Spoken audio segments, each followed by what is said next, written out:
Hello, what's up guys? How you doing? It is Lasty here. Welcome today to a new FIFA 18 player review.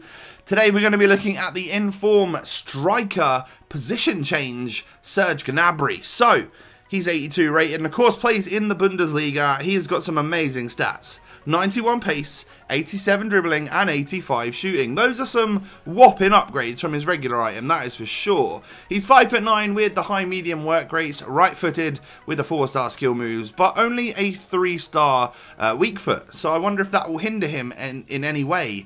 We'll find out during this video. So I've got a couple of squad options for you today. The first one is a bit of a mixed sort of hybrid type thing between Premier League, the La Liga and of course the Bundesliga as well. And then this is the one that I mainly used him in. It's mostly a Bundesliga side, but there are some pretty hefty icons thrown in there as well. And Gnabry's strike partner today was the 91 rated baby Pele. So he had some keeping up to do with the strike force, to be fair. Now looking on into the in-game stats, with those massive stat upgrades, I was thinking, yeah, we're going to actually get some really good stats here. And even on basic, you can tell he just looks like someone that's going to be able to score you goals on Ultimate Team. And today, I didn't feel the need to boost his pace in any way. Like looking at the acceleration stat, I'm going to be all good there. So we've used the marksman chemistry style to get him up to 92 dribbling, 91 shooting and 80 physical. So plus 5 on the strength to 82, plus 5 on the finishing, plus 10 on the long shots. Like he now looks like someone that is a kind of a complete striker on this game, with stats that aren't a whole world away from the likes of the Pele that I was using him alongside. So moving on into the clips, you're going to be able to see the shots that I missed and the goals that I scored. And now let's talk about positives and negatives about the German, shall we? So firstly, in the negatives department, stamina is average. It's not terrible, but it's not great.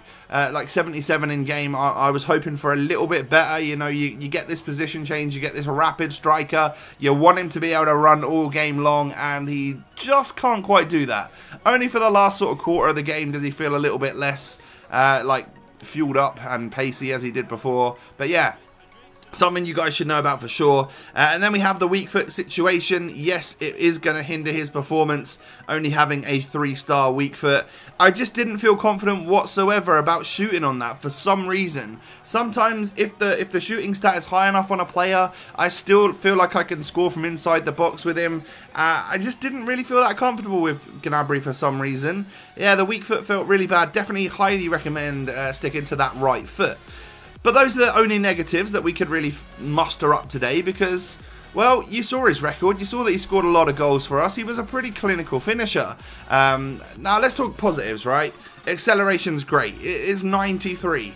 His sprint speed doesn't quite hold up to that. You know, it's only 88, and I say only, you know, that's still really, really quick. He's a fast striker. Getting up to speed that quick is great, especially when you have good agility and dribbling stats. And as you can see, the sprint speed like paying off here. He just absolutely blitzed past the defenders, and we get a nice counter-attack goal right there. But yeah, agility and dribbling stats are favourable for this striker because he's a bit shorter, he's got lower centre of gravity, he seems to turn really well on the ball. I was doing quite a lot of the 4-star skill moves, of course, which he has in his locker, and they were enabling me to either get past a defender or to try and fool a defender, that sort of thing. And even to begin with, his positioning's good. He's pretty much in the right spot at the right time. Being a shorter striker, he's not really going to win you much in the air, but if he gets the ball to feet, does a little 1-2 with his strike partner Pele, then yeah, we can expect him to be able to get through one-on-one, and that is where he is going to pull away from those defenders and score the goal. So my final positives on this player are with regards to his shooting and stuff. Like, I felt like his shot power was pretty good. I felt like his curve was alright. I hit quite a few of like the low driven finesse shots. They seemed to work. Even his long shots were great. I mean, that's a brilliant example right there. He absolutely pelted that one into the back of the net. A lovely, lovely goal. So I felt super confident shooting with him on his right foot, but definitely not on his left. And the final positive then, his the fact that he's a position change. You know, he's a striker. It makes him far more usable in my opinion. Yeah, he's probably going to cost a little bit more because of that. You know, there's a bit of hype around a position change, but I do see him coming down a little bit. You know, the Bundesliga has some pretty hefty strikers in the likes of Lewandowski and Aubameyang, so I don't see Gnabry holding this price for too long. I could be totally wrong though, of course. So overall, pretty positive review on this striker. I like the fact that he's a position change. He finishes the ball really well. He's really rapid and he's good on the ball. So let me know whether or not the informed Gnabry is right for your ultimate team. Thanks for watching, guys, and I'll catch you next time. Peace.